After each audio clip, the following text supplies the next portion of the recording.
जय श्री राम दोस्तों। आज माइक्रो इकोनॉमिक्स का मैं चैप्टर नंबर 1 का अगला पार्ट लेकर आया हूं और अभी तक मैंने आपको what to produce, for whom to produce और हाउ टू प्रोड्यूस पढ़ा दिया और उसकी सेंटर प्रॉब्लम्स की इकोनॉमिक्स की सेंटर प्रॉब्लम्स भी पढ़ा दिए और इकोनॉमिक प्रॉब्लम्स भी मैंने आपको बता दिया। उसके आगे मैंने बताया था आपको मैं पीपीसी आपको पढ़ाऊंगा। प्रोडक्शन पॉसिबिलिटी कर्व क्या होती है, तो चलिए प्रोडक्शन पॉसिबिलिटी कर्व पे बात करते हैं। Production possibility curve is a curve which shows different combination of two goods. ये क्या है? ये एक रेखा है जो दो वस्तुओं के बीच के संबंध को दर्शाने का काम करती है। उसी हम क्या कहते हैं? प्रोडक्शन पॉसिबिलिटी कर्व कहते हैं, which can be produced with the given resources on the assumptions। इसके लिए हमें कुछ एजम्पशंस मानने पड़ते हैं। जैसे एजम्पशन में हम पहला एजम्पशन मानेंगे, resources are fully and efficiently utilised. हम जो भी संसाधनों का प्रयोग करेंगे उसको पूरी तरह प्रयोग करेंगे, उसका पूर्णतः इस्तेमाल करेंगे। ये पहला एजम्पशन है। दूसरा है technique of production remains constant. हम जो भी टेक्निक को अगर अपनाएंगे, अगर हमने हैंडलूम टेक्निक अपनाई तो हम उसी पे ही बात करेंगे, या फिर हमने पावर बेस्ड या इंटेंसिव टेक्निक को अपनाया तो टेक्निक पे हमने किसी और टेक्निक को अपनाया, जैसे हमने पावर लूम अपना लिया तो वहां पर हम उसी टेक्निक को फॉलो करेंगे। ठीक है, एक ही टेक्निक को लेके चलना, चाहे आप होम लूम कर लीजिए और चाहे आप पावर लूम कर लीजिए, जैसी भी टेक्निक हो आपकी। ठीक है, it is also called production possibility line.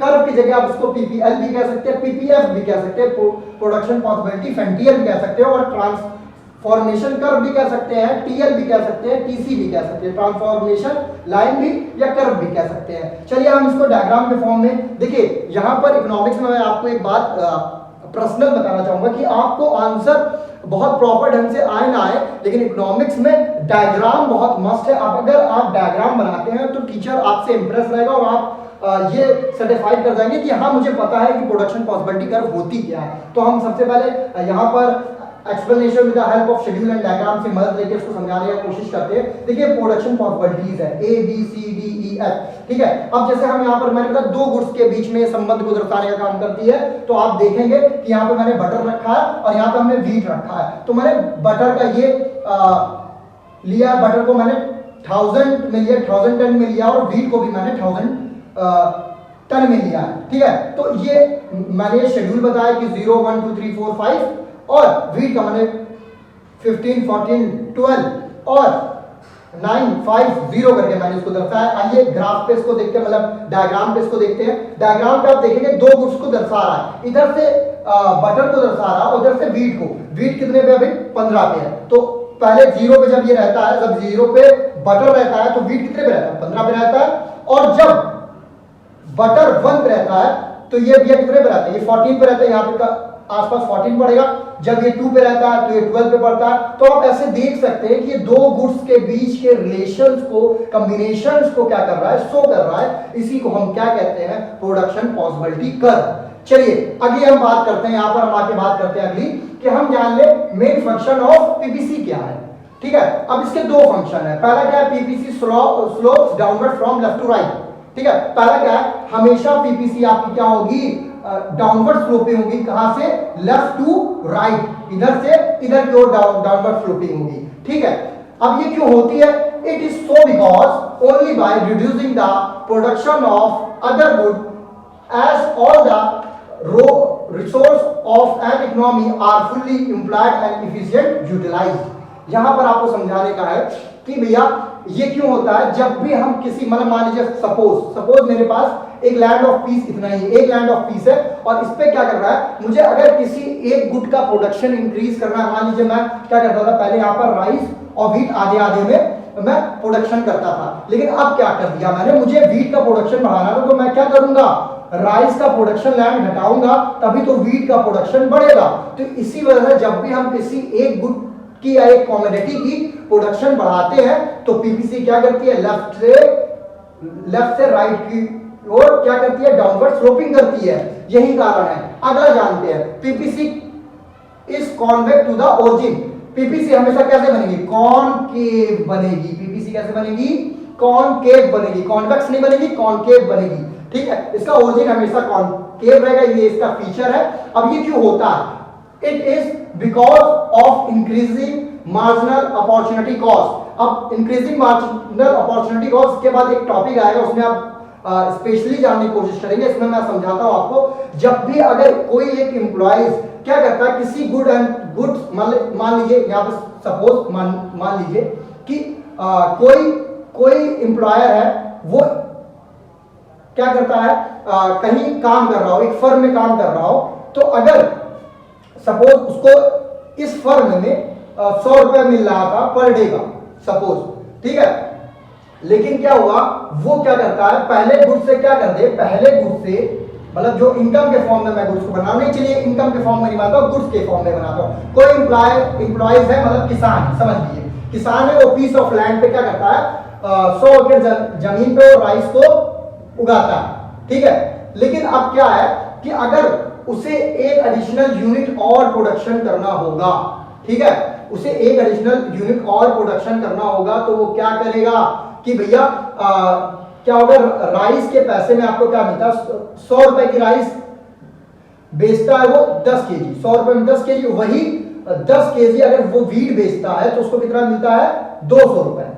तो ये क्या है, 100 रुपए जो उसका बढ़ रहा है, एक एडिशनल यूनिट है, ये क्या है, 100 रुपए जो बढ़ जाना है उसकी एक एडिशनल यूनिट है।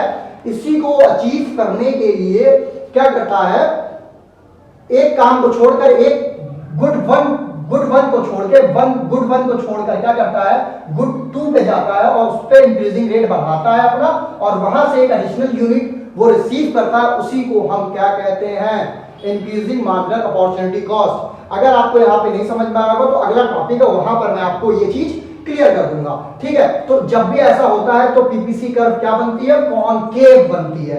अब चलिए हम अगली बात करते हैं कि शिफ्टिंग और रोटेशन क्या होता है। शिफ्टिंग और रोटेशन, पीपीसी क्या होती है, कभी कभी क्या करती है, शिफ्ट भी करती है, पीपीसी क्या करती है, शिफ्ट भी करती है और रोटेट भी करती है। मैं मिटा के आपको समझाने की कोशिश करता हूं, यहां पर मैं इसको मिटा देता हूं, ठीक है, यहां पर मैं इसको पीपीसी वाले डायग्राम को मिटा देता हूं और आप देखेंगे कैसे शिफ्टिंग करती है और कैसे रोटेशन करती है। अब देखिए शिफ्टिंग ये करेगी जब चेंजिंग रिसोर्स होगा।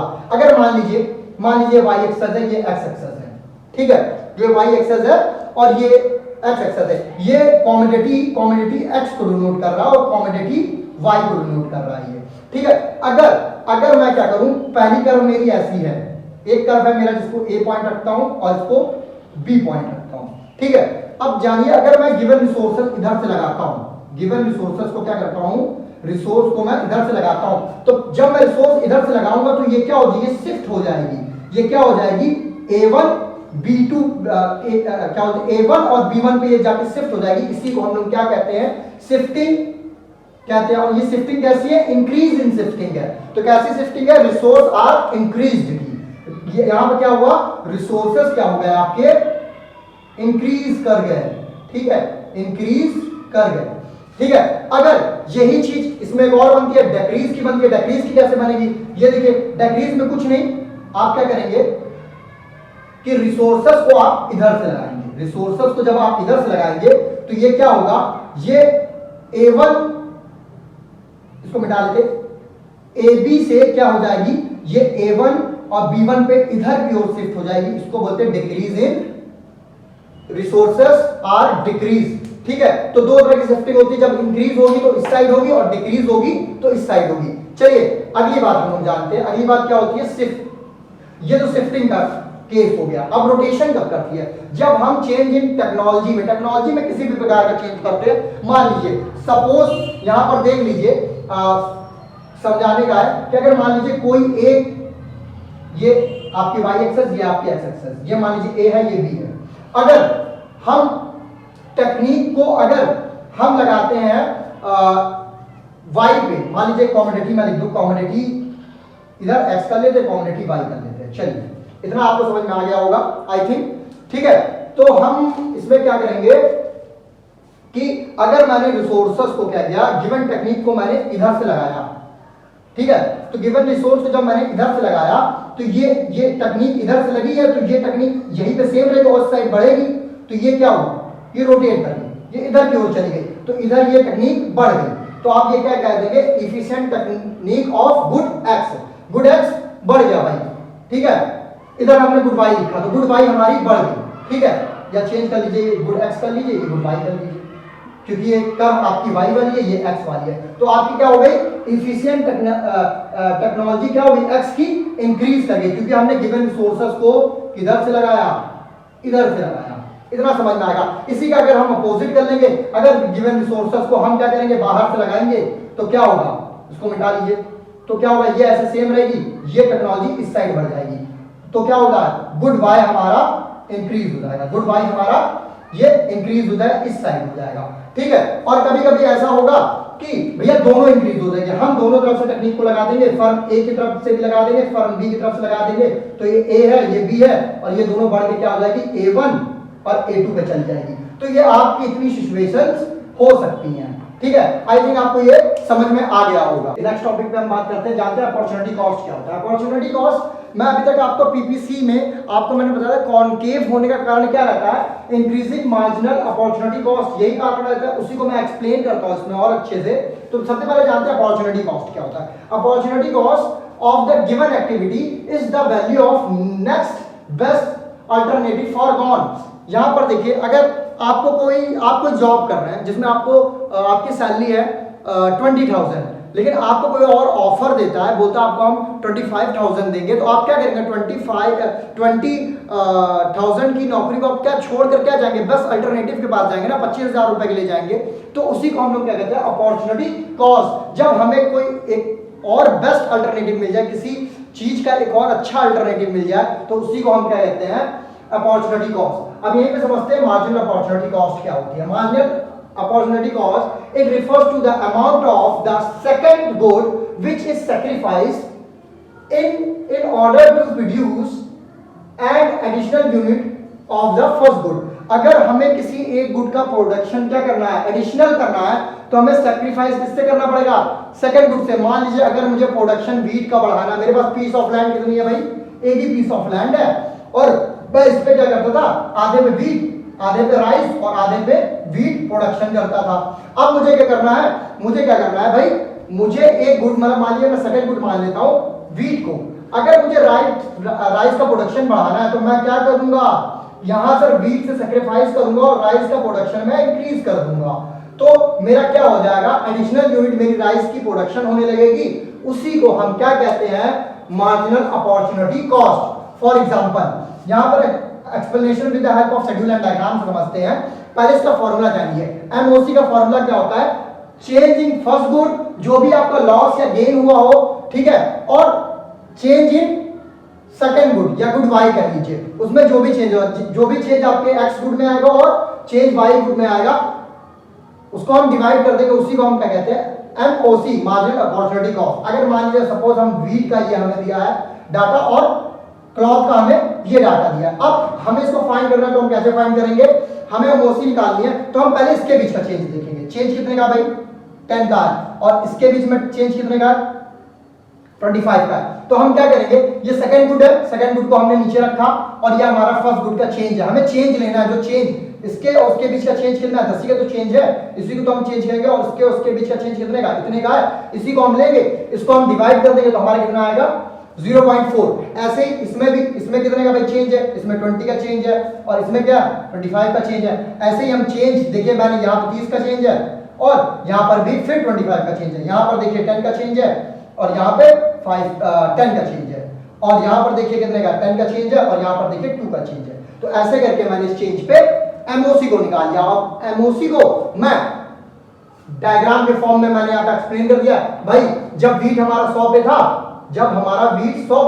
तो हमारा क्लॉथ कितने पे था भाई, देखिए व्हीट हमारा 100 पे है, तो क्लॉथ हमारा कितने पे है, 0 पे है, ठीक है। जब हमारा 90 पे व्हीट है, तो हमारा क्लॉथ कितने पे, 25 पे है। तो इसी को मैंने शो किया है, आप देख सकते हैं, बहुत अच्छी तरीके से आपको शो हो रहा होगा, ठीक है, डायग्राम। तो इसी चीज को मैंने शो किया है डायग्राम पे, ठीक है। तो आपको एमओसी समझ में आ गया होगा। अब चलिए कुछ छोटे छोटे टर्म्स के बारे में बात कर लेते हैं, जैसे टाइप ऑफ इकोनॉमिक्स। मैंने आपको टाइप ऑफ इकोनॉमिक्स आज नहीं बताया, तो मार्केट इकोनॉमी क्या होती है। मार्केट इकोनॉमी में देखिए यहाँ पर पूरी तरह एक प्राइवेट कंपनी भी स्वतंत्र है, और एक सरकारी कोई भी इंडस्ट्रीज है वो क्या कर सकती है, यहाँ पर सेल एंड बाय कर सकती है किसी भी कमोडिटी को, उसी को हम बोलते हैं मार्केट इकोनॉमी, ठीक है। सेंट्रल प्लान्ड इकोनॉमी, और ये किसकी होती है, इसका मोटिव होता है प्रॉफिट का। इसका मोटिव क्या होता है, प्रॉफिट का। ठीक है। तो मार्केट इकोनॉमी किस पे बेस्ड होती है? प्रॉफिट पे बेस्ड होती है। और यहाँ पर कोई भी कंपनी हो सकती है, चाहे वो गवर्नमेंट की हो, चाहे वो सेमी गवर्नमेंट की हो, चाहे वो प्राइवेट सेक्टर की हो, किसी भी कोई भी इंडस्ट्रीज हो, कुछ भी हो, वो प्रॉफिट के लिए जब काम करती है उसे हम लोग क्या कहते हैं? मार्केट इकोनॉमिक्स कहते हैं। यहीं पे हम अगला टर्म जान लेते हैं, सेंट्रल प्लान इकोनॉमी क्या होती है। सेंट्रल प्लान इकोनॉमी में जहां पर पूरी तरह अथॉरिटी किसके पास होती है? गवर्नमेंट ऑफ इंडिया के पास होती है। और ये हमेशा किस लिए काम करती है? इसका मोटिव क्या होता है? इसका मोटिव होता है वेलफेयर। ठीक है, इसका मोटिव होता है वेलफेयर, सोशल वेलफेयर के लिए काम करती है ये। ठीक है, कैसे काम करती है? सोशल वेलफेयर के लिए काम करती है। और यहीं पे मिक्स इकोनॉमी की बात करते हैं, तो मार्केट इकोनॉमी और सेंट्रल इकोनॉमी का मिक्स्ड फॉर्म क्या होता है? मिक्स फॉर्म को ही हम मिक्स इकोनॉमी कहते हैं। यहाँ पर सेंट्रल भी और प्राइवेट कंपनियां भी काम करती है और दोनों ही मोटिव से करती है। कुछ चीजें बेसिकली हमारे इंडिया में कैसी इकोनॉमी पाई जाती है? मिक्स इकोनॉमी पाई जाती है। हमारे इंडिया में कैसी इकोनॉमी पाई जाती है?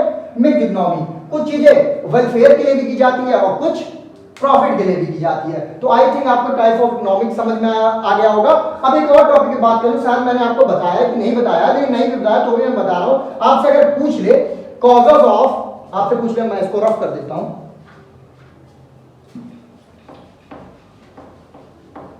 आपसे पूछ ले कि भैया बताइए causes of economics problem, causes of economic problem, आपसे ये पूछ ले। ठीक है, कॉजेज ऑफ इकोनॉमिक प्रॉब्लम। तो मैं आपको पहले भी बता चुका हूं कॉजेज ऑफ इकोनॉमिक प्रॉब्लम, मैंने सेंट्रल प्रॉब्लम बनाई थी, वो इकोनॉमिक की प्रॉब्लम थी। आपसे इकोनॉमिक्स की प्रॉब्लम पूछ ले तो आप क्या बताएंगे? पहली प्रॉब्लम बताएंगे भाई कि ह्यूमन वांट्स अनलिमिटेड। ह्यूमंस की वांट्स क्या होती है? Humans wants unlimited.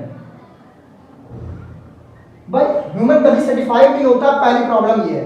दूसरी प्रॉब्लम हम देखेंगे रिसोर्सेस क्या है? रिसोर्सेस क्या है? Resources are limited. रिसोर्सेस क्या भाई? लिमिटेड। तो दूसरी समस्या क्या है कि भाई ह्यूमन की वांट कभी वो सेटिस्फाइड होता नहीं है और रिसोर्सेज हमारे पास लिमिटेड है। हम उसका उतना ही यूटिलाइजेशन कर सकते हैं जितना हमारे पास जैसे फ्यूल है, और फ्यूल का हम लिमिटेड ही है और हम लिमिटेड यूज कर सकते हैं। ऐसा यूज करें कि हमारे आगे वाली पीढ़ियों को भी इसको इस्तेमाल करने का मौका मिले। तो ये प्रॉब्लम है। तीसरी प्रॉब्लम हम देख सकते हैं, एक प्रॉब्लम और मैं आपको बता देता हूं कि रिसोर्सेज हैव अल्टरनेटिव यूजेस। भाई हम क्या कह सकते हैं कि रिसोर्सेज का हम अल्टरनेटिव यूज करते रहते हैं। रिसोर्स अगर एक बार हमने अगर पेट्रोल का यूज कर लिया तो उसका कल भी तो यूज करेंगे। आज खत्म कर लिया, आज यूज कर लिया तो उसका कल भी तो यूज करेंगे। तो उसका यूजेस हम अल्टरनेटिव करते हैं, इसलिए हमें उसको रिसोर्सेज को किस तरह से मैनेज करके यूज किया जाए, इसी की पढ़ाई को तो हम इकोनॉमिक्स कहते हैं।